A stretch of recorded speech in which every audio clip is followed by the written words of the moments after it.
Landscape design, done.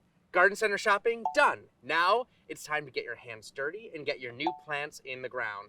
I'm Ryan from First Edition's Shrubs and Trees, and this is Garden Gab.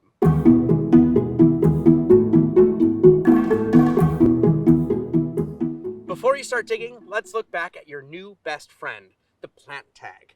Since there are over 100 varieties in First Editions, you want to be sure you're doing what's recommended for your exact variety. A couple key areas to look at. Sun exposure. Does your plant like full sun, partial shade, all shade? Make sure that you know before planting in the wrong spot and having to move it later on. Height and width. How big will your plant be at maturity? It might be only 18 inches now, but it could be 8 feet in a few years, so plant with that final size in mind.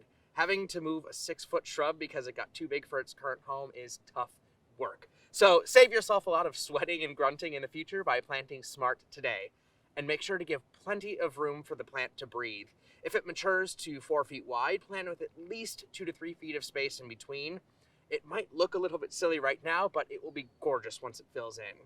You also need airflow to prevent disease and crowding, so you want to make sure you have that space there. Once you know how much sun your plant needs and how big or small it'll get at full maturity, you know exactly where to plant, so the next step is preparing your soil. These plants do best in well-drained soil that's full of really nice organic matter.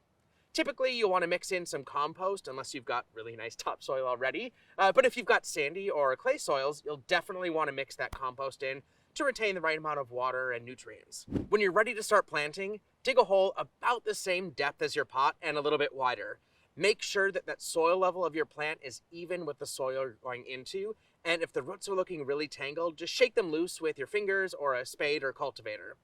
Place the plant in, again, making sure that the soil levels match, and then backfill with your beautifully amended compost, pack it in nicely, and create a nice little moat around the outside of the drip line.